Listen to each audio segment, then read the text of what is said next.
Olá, vamos começar mais uma edição do Linha de Frente. Dessa vez a gente fala sobre saúde. Estamos em pleno dezembro e Dezembro Laranja é uma campanha importante para a gente alertar sobre riscos e sobre prevenção ao câncer de pele. Para falar sobre esse assunto, eu tenho aqui a participação, a presença, a satisfação de receber a dermatologista Ingrid de Campos. Seja bem-vinda, Ingrid. É uma satisfação conversar com você. Obrigada, Pablo. O prazer é meu de estar aqui hoje falando de um tema tão importante. Para quem não sabe, o Brasil tem hoje o câncer de pele em número 1 de prevalência. É o principal? É o principal tipo de câncer que existe em nosso país e muitas vezes ele é subdiagnosticado. É difícil diagnosticar de uma maneira antecipada, de uma maneira precoce. Por que isso, doutora? Muitas vezes os pacientes eles negligenciam. Então eles acham que é uma dermatite, que é uma feridinha, que é uma pinta inocente, e aquilo ali vai evoluindo. Além disso, existe hoje uma deficiência do número de profissionais capacitados para fazer esse diagnóstico. O diagnóstico não é apenas com o exame clínico a olho nu. A gente precisa fazer uma dermatoscopia, que é uma análise mais aprofundada, com um aparelho que consegue nos mostrar os vasos desse sinal, os sinais clínicos que a gente consegue ter pistas e também uma biópsia. Tudo bem, eu quero conversar também com a doutora Ingrid a respeito de prevenção, a respeito de tratamento, mas antes de chegar lá, antes da gente chegar na descoberta da doença, vamos falar um pouco de fatores estatísticos. A senhora já comentou que é o principal causa de câncer no Brasil é o câncer de pele. Sim. Mas tem regiões do Brasil que têm maior prevalência e tem gênero, masculino ou feminino, que são mais acometidos desse tipo de câncer? Hoje, a região do Brasil que tem uma maior incidência do câncer de pele é a região sul. Isso acontece pela hereditariedade, que está também associada ao câncer de pele. E a maioria da população dessa região são descendentes dos europeus. Nós sabemos hoje que um fototipo claro, ou seja, aquela pele mais clara, um olho mais claro, tem uma menor proteção e tem uma maior chance de risco de desenvolver o câncer de pele. Muito bem. E sobre ser homem ou mulher? As mulheres são mais vítimas, os homens são mais acometidos do câncer de pele? Os dados são bem próximos, nós temos ambos os sexos acometidos, porém existe uma maior prevalência dentre os homens, pois geralmente são eles quem estão mais expostos à radiação ultravioleta, principalmente aqueles que trabalham se expondo ao sol, então trabalham numa lavoura, nós temos aqui no Brasil o agro muito forte, ou então são pessoas que trabalham na praia, e a gente agora está chegando aí nessa época que a gente sabe que muitas vezes os vendedores ambulantes, os garçons, eles ficam expostos e na maioria das vezes sem proteção, que é o mais perigoso. Sobre proteção, eu estou conversando com a dermatologista Ingrid Campos, queria saber sobre proteção. Apenas colocar qualquer tecido na cabeça, no rosto, qualquer tipo de boné, sem prestar atenção nos detalhes do tipo de tecido de proteção UVA, UVB, apenas isso já seria suficiente ou a gente tem que ser mais detalhista nesse tipo de proteção? Com certeza. Hoje nós temos uma linha têxtil com alguns materiais e tecidos que já possuem o fator de proteção solar. Então são aquelas camisas UV, as viseiras, os chapéus. E claro, se você está, por exemplo, numa região de praia, é sempre importante você evitar aquele pico de exposição, que é o horário das 10 da manhã às 16 da tarde, quando a incidência de radiação ultravioleta ela é muito maior. E os raios ultravioleta, eles conseguem atuar no DNA da nossa célula, modificar a expressão do gene e dessa forma acaba gerando um acúmulo de radicais livres que a longo prazo são cruciais para a formação do câncer de pele. A senhora já falou a respeito de proteção por tecido com proteção ultravioleta. Eu queria saber também a respeito dos bloqueadores solares.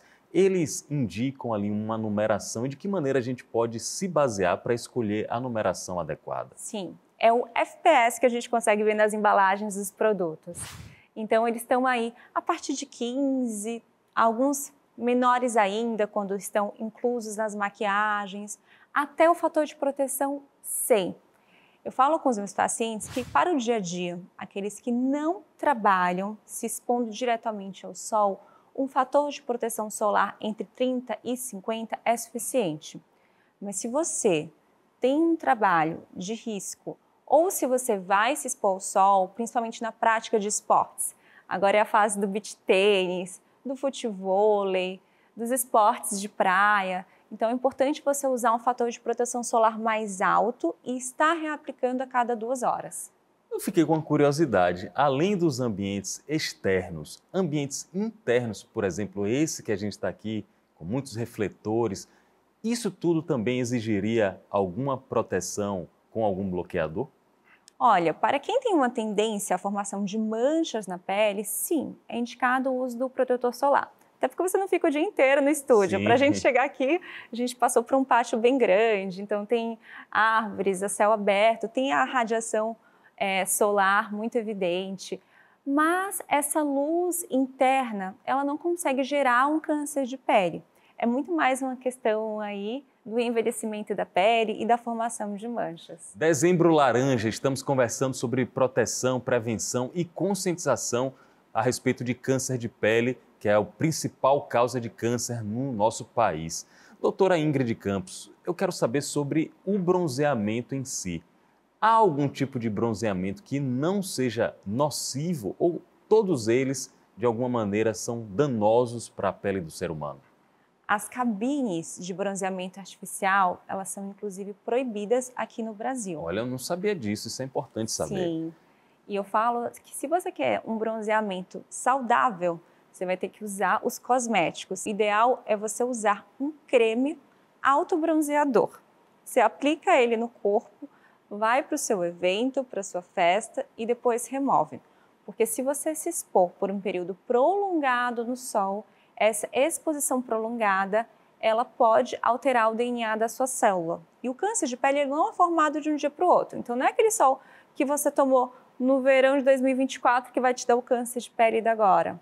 Mas a longo prazo isso é prejudicial. Existe limite de tempo, de horas que a gente pode ficar exposto ao sol? Por exemplo, a pessoa gosta de ir na praia e quer ficar ali no Porto da Barra a tarde inteira, a partir de 2 horas da tarde, por exemplo.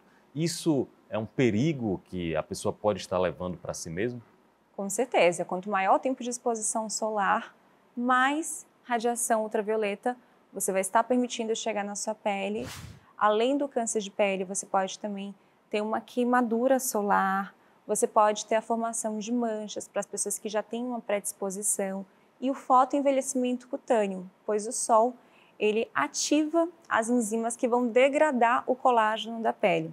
Então, se a gente olha, por exemplo, a pele de uma pessoa que trabalha no campo, ela tem uma elastose solar, é uma pele muito mais enrugadinha, parece um maracujá.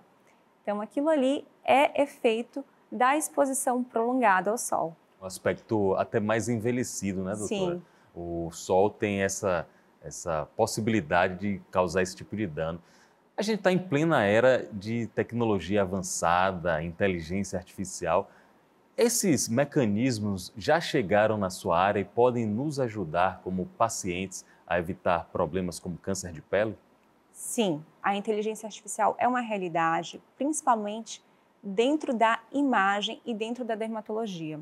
Alguns estudos mostram que a IA ela é capaz de diagnosticar com precisão o câncer de pele e muitas vezes fazer um diagnóstico até mais apurado do que o próprio médico. A gente está conversando sobre câncer de pele, Dezembro Laranja. A nossa convidada é Ingrid Campos. Doutora, aqui no Brasil, o mês de dezembro, até pelo início do verão, é muito dedicado a esse tipo de discussão, de debate. A gente consegue conversar com especialistas e ajudar toda a sociedade a isso. No mundo todo, é o mês de dezembro que também é focado nisso ou tem variações até pelas estações do ano? Existem variações. No Brasil, é o mês de dezembro. Essa campanha existe desde 2014. É uma campanha que envolve todos os estados do Brasil, envolve também o SUS, Hoje existe uma lei, que é a Lei de Prevenção ao Câncer de Pele e a Detecção Precoce, que ela institui subsídios e redução dos impostos para os protetores solares, que hoje realmente tem um custo mais alto. A gente sabe que essa indústria de cosméticas, o marketing muitas vezes até agressivo pela compra demasiada de produtos, acaba colocando o preço acima do que deveria ser. Então a gente precisa olhar com mais cuidado e atenção para isso, pois existem as populações menos favorecidas que precisam se proteger. A senhora me trouxe um dado, para mim até uma novidade no meu conhecimento sobre a Austrália, né, que é um país que tem um grande percentual de pessoas com câncer de pele e tem uma campanha permanente de alerta sobre isso. Na realidade, a Austrália é o país do mundo que tem maior incidência de câncer de pele. E vai muito do que a gente falou um pouquinho no começo da entrevista. Além do fototipo, ou seja, da cor da pele das pessoas da Austrália ser um fototipo mais baixo, ou seja, aquela pele clarinha, aquele olho claro, é também um país que tem uma maior incidência dos raios solares. Então lá não tem um mês específico, é o ano inteiro essa campanha. Câncer de pele no couro cabeludo, essa aí talvez eu esteja direcionando para os meus amigos calvos, carecas, ou também para pessoas que ainda têm algum cabelo, ou tem folículos capilares na cabeça. Acontece isso? Tem frequência em câncer de pele na Pablo, cabeça? olha só, pensa comigo. O sol é um dos fatores de risco para câncer de pele. Quando a gente toma sol, onde que a gente pega primeiro? Na cabeça. Na cabeça. Então, e se eu tiver cabelo, eu consigo proteger? E se eu tiver sem cabelo, eu fico mais vulnerável? Com certeza. O cabelo, ele acaba sendo uma barreira física para esses raios solares. Então, para aqueles que são calvos, principalmente os homens, é necessário o uso de chapéus, o uso de bonés. Hoje em dia nós temos alguns cosméticos capilares que já possuem fator de proteção solar. E, aliás, cabelo é a minha subespecialidade dentro da dermatologia. Então, eu sempre recomendo para os meus pacientes o uso desses produtos. E, claro, o principal, que é evitar a exposição solar. Sabendo da especialidade da doutora Ingrid em cabelos, a gente já vai marcar uma nova oportunidade, porque esse tema também chama muita atenção de homens e mulheres. Agora, eu queria fazer um bate-bola para ajudar as pessoas que estejam nos vendo a identificar o que é mito e o que é verdade na questão do câncer de pele. A senhora pode desmistificar alguns mitos, por exemplo, que estão por aí? Com certeza. Já pergunta para mim que eu falo se é mito, se é verdade. Tem uma coisa muito absurda que acontecia, a senhora é bem mais nova que eu, que acontecia quando eu era criança. As pessoas diziam que se bronzeavam passando Coca-Cola no corpo. Existe alguma relação nisso? Ou isso está fazendo um dano enorme nas pessoas, na pele das pessoas? É uma agressão você usar Coca-Cola. Existem pessoas que fazem uma mistura de Coca-Cola, café, óleo. Tem alguns locais também, principalmente mulheres, frequentam aqueles rooftops, aquelas sacadas, e elas usam para fazer a marquinha de biquíni uma fita às vezes durex, uma fita adesiva, colocam no corpo e colocam essa mistura de óleo para poder fazer a famosa marquinha de biquíni. Pensa a loucura, totalmente sem fundamento, sem nenhum tipo de proteção solar. Fica uma aparência visualmente ali, instantâneo, aparenta que a marquinha está perfeita, mas isso, ao longo do tempo, pode estar provocando um problema muito grande. E essa marca ela fica dias. Isso virou uma febre, principalmente aqui em Salvador, na Bahia, onde as mulheres têm esse desejo, né, pelo culto ao corpo, pela marquinha do biquíni, mas isso é muito perigoso. É possível câncer de pele em locais que não ficam expostos à luz solar? Por exemplo, câncer de pele em algum local do corpo que está sempre coberto? É super possível. E esses são os mais perigosos, porque eles são silenciosos. Então, muitas vezes você não vê. Muitas vezes o seu parceiro, o seu familiar, o seu colega de trabalho também não está vendo aquele aumento da pinta. Então, você acaba retardando o diagnóstico precoce. E como a gente conversou um pouquinho antes sobre inteligência artificial, e eu trouxe para você o dado de que hoje a IA ela tem uma precisão maior no diagnóstico, ao mesmo tempo, em locais que são mais afastados, que não têm tantos recursos, os pacientes, muitas vezes, que vão fazer esse exame, eles não têm um pensamento de retirar toda a roupa, que é o correto, para a gente conseguir examinar pinta por pinta. Então, o toque humano, o exame médico, o contato presencial é fundamental. Salvador é uma cidade que tem uma característica de ter uma grande incidência solar, talvez no nosso continente seja a principal. Só que muita gente é acostumada aqui em Salvador a dizer: o tempo está meio nublado, eu posso ficar ali na praia porque o sol não está batendo diretamente. Isso é um mito ou uma verdade, doutora? Mito. Mesmo naquele tempo nublado, existe sim um risco de você ser atingido pelos raios solares e como você acha que o sol não está tão forte, você acaba ficando um tempo muito maior. Então essa exposição prolongada também acaba sendo danosa. Outra dúvida que pode ser de centenas de pessoas que estejam nos assistindo. A pessoa diz assim: eu não gosto muito de usar bloqueador, protetor solar, porque eu vou para a praia, coloco um guarda-sol e ali eu estou protegido na sombra. Isso é verdade ou é uma ilusão? É uma total ilusão. Primeiro que você não fica 100% embaixo do sombreiro. Você vai tomar o seu banho de mar, você vai na barraca pegar um coco, você vai se locomover na praia. Então, assim, toda ajuda é bem-vinda.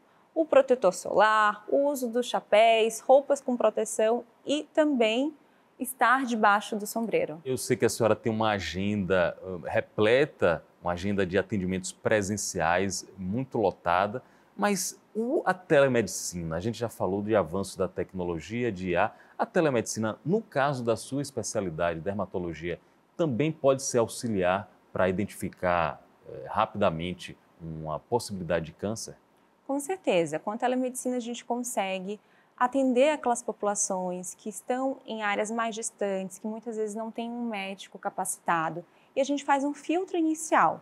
Somente bater o olho via computador, é difícil você diagnosticar com precisão, a não ser que o câncer já esteja numa fase muito avançada, mas muitas vezes você consegue fazer uma orientação a esse paciente, encaminhar ele para um centro de referência e assim evitar que aquele câncer seja descoberto em uma fase muito mais avançada ou até com metástase, pois o melanoma, por exemplo, que é o câncer de pele mais agressivo, ele pode fornecer metástases para o sistema nervoso central, para os ossos, pulmão.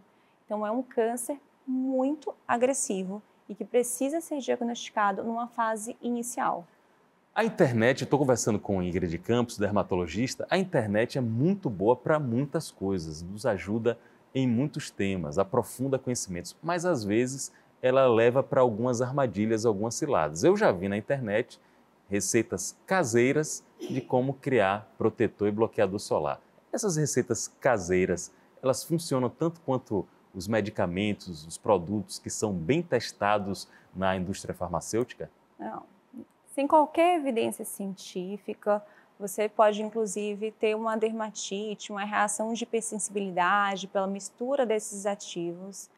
E hoje nós temos uma indústria farmacêutica com tecnologia de ponta para desenvolver os bloqueadores solares, que inclusive estão ali nas prateleiras por muitos meses.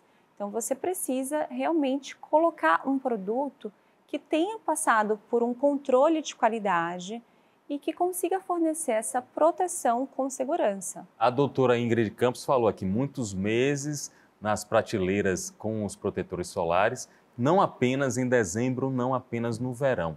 Mas essa campanha Dezembro Laranja, que está completando 10 anos, né? Começou em 2014, completando 10 anos, é uma das muitas iniciativas. Qual a importância que a senhora vê em campanhas, em ações desse tipo para ajudar a diminuir o problema? Durante as campanhas, os centros de referência em dermatologia de todo o Brasil, eles têm um dia pré-determinado em que pacientes podem ir se consultar e ser examinados por dermatologistas ou pelos residentes que estão aí fazendo sua especialização em dermatologia. E a gente consegue, dessa forma, fazer realmente um mutirão, filtrar. Eu lembro que na minha época de residência eu já participei de algumas dessas ações e é muito importante, pois muitas vezes são pessoas que elas não têm condição financeira de estar marcando com o dermatologista ou naquela cidade que elas moram, não existe um dermatologista de referência. Então, a gente fazer um exame, a gente fazer uma prevenção precoce, permite que aquele paciente seja conduzido de tal forma que você evite de pegar ele no estágio mais avançado, no estágio de metástase, que tem uma alta mortalidade. Aqui no Brasil, Dezembro Laranja. Na Austrália, uma campanha permanente, como a doutora Ingrid falou. Outros países da Europa, os Estados Unidos, como é que se comportam nesse aspecto? Os países que estão no hemisfério norte, eles têm a estação inversa ao Brasil. Então, agora a gente está começando aqui o verão, lá eles vão iniciar o inverno. Então, a campanha deles de prevenção ao câncer de pele ocorre nos meses pré-verão. Geralmente é no mês de maio. Na Europa, por exemplo, existe o euromelanoma, que é uma campanha de prevenção para alertar sobre possíveis sinais e conseguir dessa forma educar a sua população e prevenir ou diagnosticar o melanoma. Já nos Estados Unidos, a campanha ocorre geralmente no mês de maio, que é um mês pré-verão, e ela é subsidiada pela Skin Foundation, é uma organização não governamental que faz ações em diversos pontos dos Estados Unidos, um pouco parecido com aqui do Brasil, só que com bem mais recursos. Antes de terminar, eu preciso ajudar quem está nos assistindo a se prevenir de uma maneira fácil e rápida. Doutora Ingrid, quais as 3 dicas de ouro para as pessoas evitarem câncer de pele? Número 1. Evite a exposição solar nos horários de pico entre 10 e 16 horas. Sempre use um protetor solar com um fator de proteção acima de 50. E se surgir algum sinal, alguma pinta no seu corpo, procure o dermatologista. É recomendado a consulta com um médico dermatologista pelo menos uma vez ao ano, para a gente conseguir fazer um exame completo e dessa forma ir acompanhando os pacientes. Muito bem, obrigado pela entrevista, boa sorte no seu trabalho, eu sei que você tem muita pesquisa, muita forma de usar na teoria e na prática todo o seu conhecimento e tomara que cada vez mais sua mensagem chegue para outros baianos e brasileiros poderem se prevenir. Doutora Ingrid. Obrigada pelo convite, Pablo. Para mim é um prazer estar aqui hoje. Que bom que a gente encaixou um tempinho, já que eu atendo entre São Paulo e Salvador. Eu estou muito feliz aqui hoje de estar concedendo essa entrevista e poder alertar a população sobre o câncer de pele, que é o câncer mais prevalente no nosso país. Eu que agradeço a senhora pela participação, pelo seu tempo e obrigado a vocês pela companhia. Até o próximo encontro aqui no Linha de Frente.